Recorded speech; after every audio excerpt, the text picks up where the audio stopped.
ini holistik, terus ini saling mempengaruhi satu sama lain. Ini ngebantu kita juga untuk memprioritaskan hal. Karena biarpun di sini ada 8 hal, mungkin at any given time kita nggak bisa scoring maksimum score di semuanya di satu waktu yang sama. Ini bisa ngebantu kita untuk menentukan, oke, 6 bulan ke depan, 3 bulan ke depan, prioritas gue yang mana. Ketika itu jadi prioritas kita, oke, ini priority, yang lain nggak priority. Tapi ketika yang lain bukan priority, bukan berarti kayak, oh di situ gue jelek aja gitu. Welcome to Follow Your Flow Podcast. Kita membantu lifelong learner untuk berproses menuju life model yang lebih optimal dan sustainable. Di sini, kita akan belajar dari banyak sumber, mulai dari lifelong learner yang kita interview, sampai insight yang gue dan Mbak Ika dapat dari buku, artikel, podcast, maupun hasil refleksi pribadi kami. Di akhir setiap episode, lo akan mendapatkan science-backed pragmatic step yang bisa membantu lo untuk mentransformasi hidup lo. Hope you enjoy this episode. Hello. Aduh. Lanjut apa kita nih, Fik? Kita tidak bermaksud untuk mengintimidasi. Tapi hari ini kita akan membahas seperti yang tertulis gitu kan. Yaitu, apa sih sebenarnya yang lo inginkan dalam hidup? Kita udah membahas clarity of power gitu. Dan salah satu clarity yang paling penting adalah kita tahu dulu nih sebenarnya kita maunya apa sih gitu. Karena kemarin sempat dibahas juga gitu kan, bahwa ketika kita nggak punya clarity, kita jadi kurang jejak. Ketika kita mau decide, kita jadi sulit gitu kan. Terus kayak ada banyak hal juga yang menurut gue bakal terimplikasi kalau kita tuh nggak clear sebenarnya apa yang kita mau dalam hidup. Salah satu topik yang sering banget dibahas itu adalah tentang drawing boundary. Kayak boundary itu, mungkin ini gue jelasin sedikit konsepnya adalah menggambar batas. Batas tuh di sini maksudnya apa? Mungkin kalau ngambil reference dari Mark Manson di Subtle Art of Not Giving a Fuck gitu kan, kayak bukannya berarti kita nggak peduli sama semua hal, tapi kita peduli sama hal cuma kalau hal itu bener-bener penting buat kita. Karena ada jutaan hal di dunia ini yang berebut buat attention kita. Apalagi sekarang kalau teman-teman sadar juga kita lagi ada di era attention economy gitu kan, kayak social media, internet, semuanya tuh bekerja dengan menggunakan ads, di mana semakin banyak attention yang mereka dapat, maka mereka semakin kaya gitu. Jadi secara nggak sadar, attention kita tuh kayak dimintain terus sama berbagai pihak gitu kan. Itu yang digital, belum lagi yang kayak orang di kehidupan kita sehari-hari gitu kan. Karena ini menarik juga berdasarkan waktu itu kita pernah sebar kuesioner PERMA ya Mbak ya. Ternyata salah satu yang skor PERMA-nya paling rendah itu adalah tentang loneliness gitu kan. Banyak orang yang ngerasa kesepian. Jadi kalau misalnya teman-teman juga berada di situasi kayak kok banyak banget sih yang minta perhatian gue, atau gue sendiri meminta perhatian dari orang lain, itu wajar aja karena memang saat ini lagi banyak orang-orang yang mengalami kesepian. Gitu. Nah untuk menentukan nih kira-kira siapa sih yang harus kita perhatiin, siapa yang harus kita nggak perhatiin, informasi apa yang perlu kita dengerin. Karena kayak contohnya adalah banyak yang ngebahas tentang gimana sih cara kita ngedengerin advice gitu kan. Karena ada satu school of thought yang kayak, oh gue selalu ngedengerin apa kata orang gitu. Terus kayak jadinya gimana? Jadinya stres sendiri. Karena begitu ngelihat netizen julid di feed sosial medianya langsung kayak, ya ternyata konten gue gak sebagus itu gitu. Tapi di ujung lain, gue pernah ketemu orang juga yang di ujung ekstrim. Gue sih gak mau dengerin orang lain. Buat gue sih ini yang paling benar gitu. Kayak yang gue suka dan seperti yang sering kita ajarin di Follow Your Flow adalah balance approach yang ada di tengah-tengah gitu loh. Jadi ada komen-komen atau hal-hal yang mungkin perlu kita dengerin, ada hal-hal yang nggak perlu kita dengerin, gitu. Atau kita cukup denger, oh iya oke, terima kasih, gitu. Dan cara tahu itu semua adalah ketika kita punya clarity, sebenarnya mana nih yang buat kita tuh penting, mana yang enggak. Gitu. Ya. Salah satu kata kunci yang gue suka dari clarity itu filter. Jadi memfilter semua dalam hidup kita. Jadi untuk tahu apa yang penting, apa yang diprioritaskan, segala macam tuh baru tahu ketika kita punya clarity. Karena bener lo bilang tadi, informasinya semua dalam dunia, informasi, pilihan, kesempatan di dunia ini tuh abundance banget. Dan kecenderungan kita kan BM, banyak maunya, ya kan? Tapi dari semua kemauan-kemauan ini gimana ya untuk dapetin clarity supaya gue gak terlalu galau dan bisa lebih jejak. Exactly. Nah, Jadi biar kita konkret nih ya, kita ingin memperkenalkan sebuah tools untuk ngebantu teman-teman untuk mendapatkan clarity di dalam kehidupan kita. Apakah tools itu? Jeng jeng jeng jeng. Jadi ini adalah sebuah tools yang namanya Wheel of Life. Intinya adalah di sini kita memetakan bahwa ada aspek-aspek apa aja sih di dalam hidup kita yang matter. Gitu. Jadi kalau menurut kayak dari pemikiran gue dan Mbak Ika nih, udah kita tambahin kira-kira ada hal-hal inilah. Personal growth, health, family, romantic relationship, social life, career, finance, and spirituality. Gue pengen sedikit menjelaskan tentang framework ini, karena menurut gue framework ini, tools ini tuh kece banget. Nanti Mbak Ika lo tambahin aja ya, apa yang menurut lo kece dari tools ini. Jadi pertama adalah, tools ini holistic. Maksudnya holistic apa? Karena sadar nggak sadar kadang-kadang at any given moment in time, kita lagi fokusnya ke satu hal aja. Nggak ada yang salah dengan fokus ke satu hal. Tapi kita perlu sadar juga bahwa ketika kita ngomongin hidup itu bukan cuma satu hal doang. Gitu loh. Apalagi kayak, nggak tahu ya, kayak ketika gue lebih muda dari sekarang gitu. Kayak nggak setahu itu juga sih. Tapi kayak benar-benar kayak nomor satu itu adalah karir gitu. Karir dan karir only.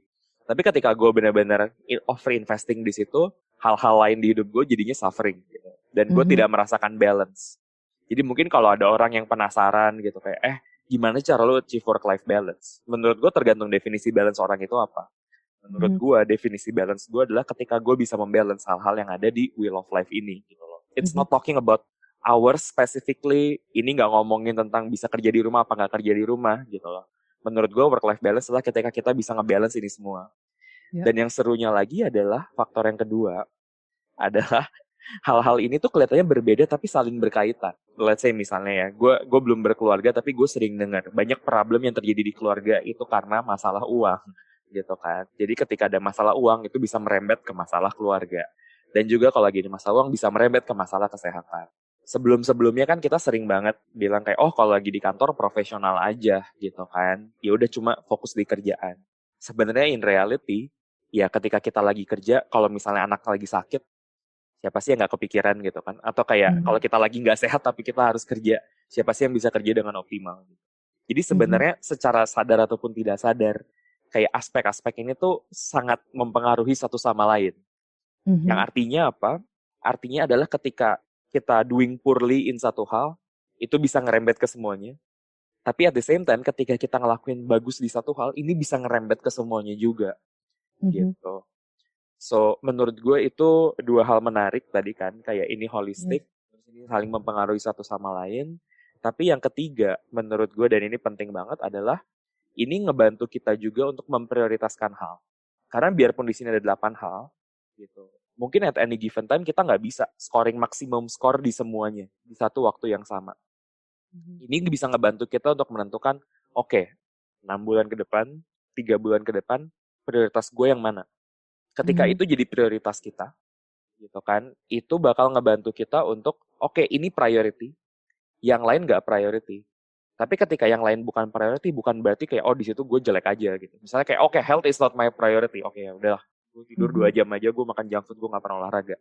If that's the case, hal-hal lainnya akan break juga.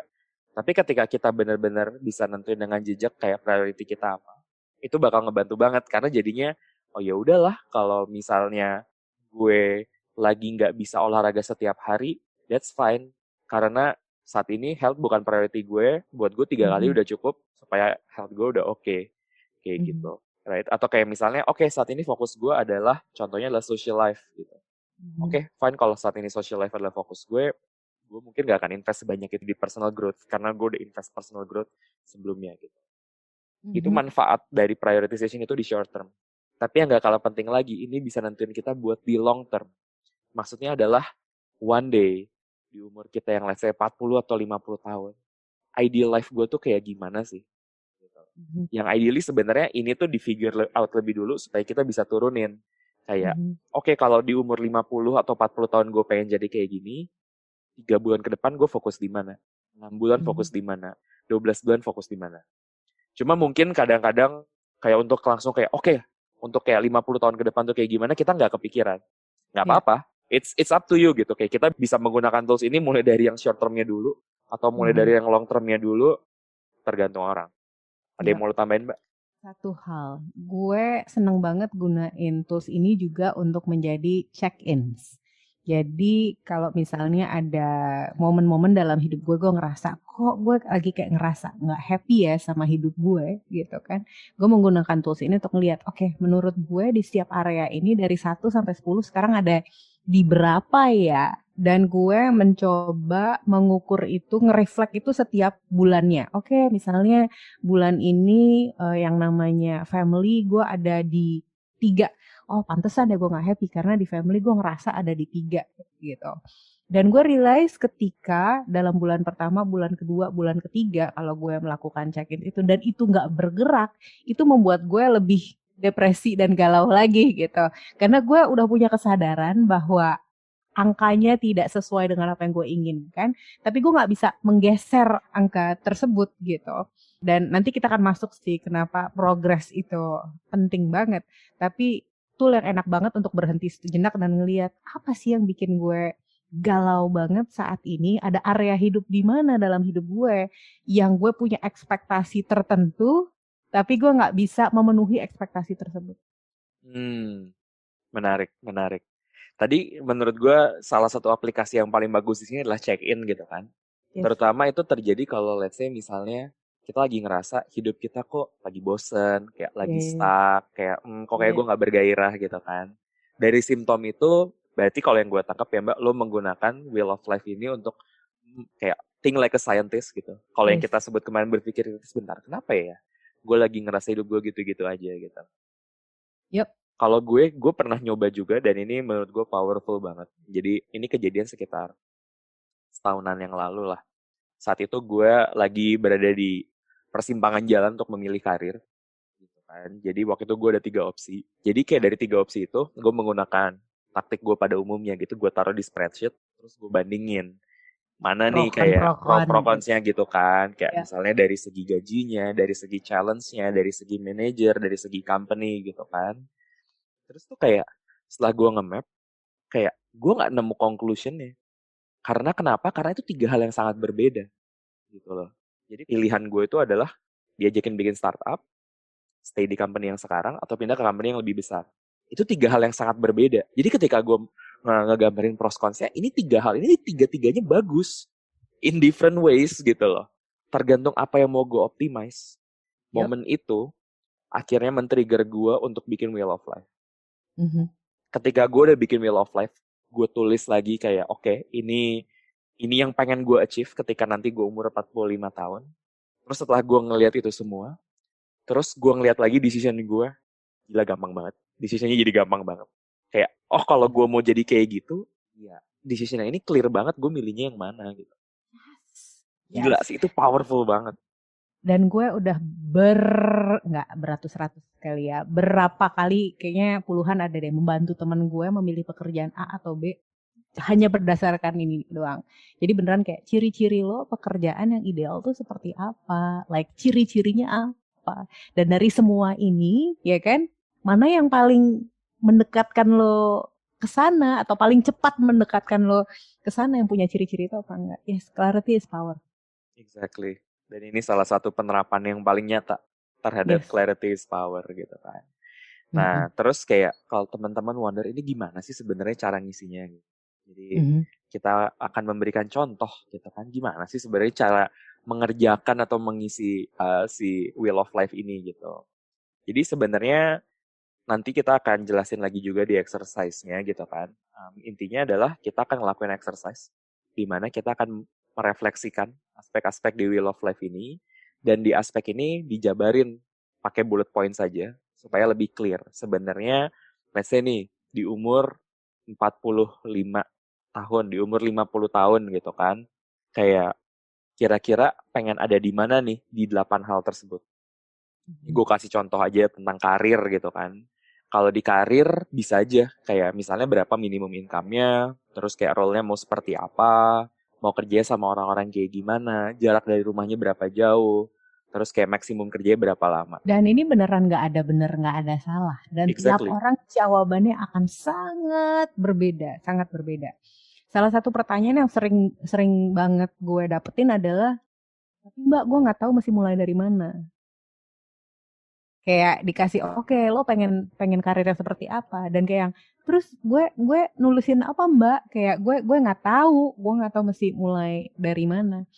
Gue sadar karena selama ini belum pernah atau tidak pernah ditanyakan pertanyaan ini, dan ketika ini pertama kali ditanyain itu memang kayak kata yang dipakai Vicario, sangat intimidating gitu. Satu karena sebagai anak-anak ambis kita pengen jawabannya perfect, jadi kita takut salah.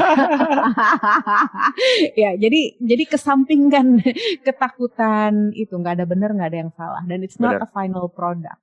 Jadi apapun yang kepikiran di kepala lo, walaupun lo belum 100% yakin dengan hal tersebut, tulisin aja dulu. Even lo nulisin kayak 20, 30, 100, nggak masalah, karena nanti bisa lo prioritaskan anyway. Jadi lo ngeliat, oh ternyata yang ini menarik. Jadi itu cara nomor 1. Cara nomor 2 adalah ngelihat selama ini ketika lo bekerja dan menikmati pekerjaan lo, hal-hal apa aja yang lo memang sangat nikmati, dan itu yang lo catat. Oh ternyata gue kemarin suka banget ketika ini, oh rasanya enak kalau begini. Jadi itu kedua.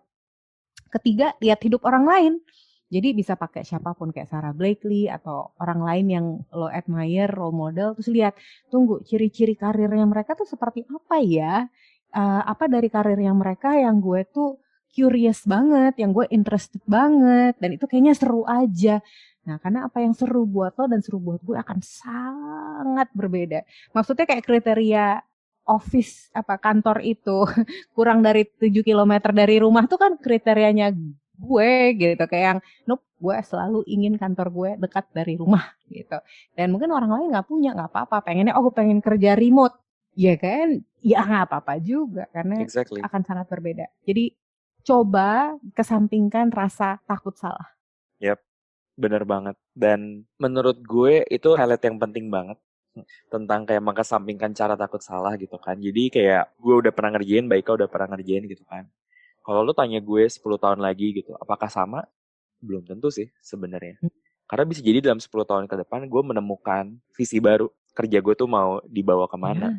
Kayak gitu Even loh, gak usah 10 karir. tahun, dalam 3 bulan Iya. aja, atau sebulan ke depan itu mungkin bisa berubah. Karena lo mungkin dapat epiphany, oh sekarang gue clear banget gue maunya apa. Exactly. Jadi allow for that juga. Exactly. Dan kayak tadi building contohnya Mbak Ika, ya ini bisa benar-benar di-treat sebagai check-in. Jadi check-in itu bukan cuma sekedar kayak, oke, kualitas hidup gue di angka berapa sekarang. Misalnya let's say di karir. Tapi bisa juga bahwa, tunggu, apakah narasi ini atau kriteria ini masih sama nggak ya dengan visi gue terhadap karir. Let's say misalnya kayak saat ini nih ya, visi karirnya kayak gini. Terus kayak misalnya berapa bulan ke depan lo ngelakuin bakti sosial, terus kayak lo ngeliat anak-anak underprivileged, terus kayak gila mereka underprivileged banget dan gue merasa terpanggil banget untuk membantuin mereka. Ganti aja di karir lo bahwa oke, gue pengen mendedikasikan hidup gue membantu anak-anak underprivileged. Atau sebaliknya bahwa kayak temen gue ada yang usaha sendiri terus bangkrut, enggak gue pengen jadi board of director di corporate gitu kan, supaya keluarga gue bisa hidupnya tuh enak. Dan write about it, dan hal-hal kayak gitu wajar banget untuk berubah gitu loh. Jadi ini dia sih kayak nambahin double click di poinnya Mbak Ika gitu. Dari kecil sayangnya kita diajarkan kalau menjawab itu harus benar. Makanya ujian-ujian tuh pilihan ganda atau kayak misalnya menghafalkan teori gitu kan. Jadi kayak oke, ada satu jawaban yang benar dan jawaban tidak boleh diganti. Ya kalau ujian oke lah kayak gitu. Tapi kehidupan tuh nggak kayak gitu. Cuma memang kalau kita bisa rekomen, sebaiknya lo punyalah kurang lebih gambarannya maunya kayak gimana. At least sebagai kayak draft version 1 MVP atau kayak initial thinking, nanti over time dibenerin atau kayak diimprove lagi. Dan keep revisiting it ya kan. Jadi ini sesuatu yang lo simpan, lo dekat, sebulan sekali lo lihat, make sense nggak ya? Oh yang ini kayaknya udah nggak sesuai, gue pengen ganti. Karena yang namanya kayak desain rumah aja lo nggak sehari selesai kan. Lo ngumpulin dulu gambar-gambar yang lo suka, lo bolak-balik sama arsiteknya, ya kan, ngeliat layout yang paling enak gimana. Jadi kesampingkan juga ekspektasi bahwa lo duduk sekali dan ini akan selesai. No, lo bisa mendedikasikan kayak 6 bulan ke depan adalah pelan-pelan lo menjadi arsitek dalam hidup lo sendiri. Yep. Dan poin kedua yang mau ditambahin, kayak jebakan Batman dalam mengerjakan exercise ini adalah sebuah perasaan bahwa yang kayak Tapi kan ini nggak mungkin. Gimana caranya hidup gue bisa kayak gini? Sekarang kan gue nggak kayak begini gitu kan. Jadi kayak kita terjebak di how gitu. Jadi kita pengen memperkenalkan bahwa khusus exercise ini fokusnya di what dulu aja. Kita mau jadi apa. Jadi how-nya nanti ada sesinya sendiri gitu kan. Dan menurut gue salah satu hal yang bisa membuat exercise what ini menjadi bubar adalah sebelum kita ngomongin what kita udah dihujani dengan how-nya. Ini kan nggak bisa. Rumah sedekat itu kan harga rumah mahal banget di daerah perkantoran. Misalnya kayak gitu. Let's say kayak let's talk about it later gitu kan. Sekarang fokus dulu aja di ngerjain kayak what-nya tuh apa. Setelah ngomongin what, bener kata Fikra, jangan masuk ke how, tapi bisa nambahin why. Karena ini akan memperkuat intentionnya. Karena hidup itu semua tentang keselarasan, coherence, ya kan? Jadi ada yang bilang misalnya, gue pengen finance, gue pengen uang atau dapat lotre misalnya ya, $2 miliar gitu. Terus kalau ditanya kenapa lo pengen? Ya pengen aja. Itu kayak nggak jejek gitu kan. Jadi ketika lo menginginkan sesuatu, semakin kita bisa mengartikulasikan kenapanya, alasan dibalik kenapa gue itu akan clear banget sebenarnya it's the right intention. Gitu. Karena bisa ngawang-ngawang atau ini beneran yang lo inginkan. Jadi suara hatinya itu jangan lupa didengarkan ya. Soalnya yang Mbak Ika bilang itu adalah sedikit spoiler untuk sesi selanjutnya gitu kan. Nanti kita akan mengulik lagi tentang why. Nah, karena exercise ini sudah intimidating enough mungkin untuk banyak orang gitu. Jadi kita akan fokus di sini dulu aja. Dan sebagai penutup, apa nih langkah mudah berfaedah yang bisa dilakukan? Yaitu adalah mengerjakan refleksi wheel of life. Jadi ada 2 hal nih yang bisa direflect. Pertama adalah sekarang ada di angka berapa nih di masing-masing area. Boleh juga dijelasin kayak, gue lagi di karir tuh 3. Kenapa 3? Jelasin kenapa tuh.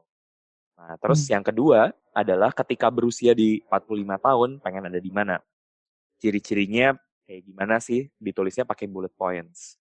Gitu. Nah, jadi ngelihat sekarang ada di mana, terus kayak nanti di 45 tahun bakal pengen ada di posisi apa. Segitu dulu aja. Oke? Yep. Sip. Yes. Sampai bertemu lagi di sesi berikutnya. Bye-bye. Bye. Thank you banget ya udah dengerin episode kita kali ini. Kalau lo suka sama konten ini dan merasa kalau lebih banyak orang perlu mendengarnya, please share this to your network. Karena itu akan membantu mereka untuk menemukan konten ini dan mentransformasi hidup mereka. Jangan lupa juga untuk follow kita di Instagram, karena setiap harinya kita akan post bite-sized content untuk merefresh apa yang teman-teman sudah pelajari di podcast ini. Check out our Instagram @followyourflow.id. Terakhir, ada free course di website kita, yaitu tentang setting up your minimum viable priority, di mana lo bisa memahami prioritas hidup lo dan cara yang lebih konkret untuk mencapainya. Yuk, dapatkan akses di course-nya dengan check out our website di www.followyourflow.id.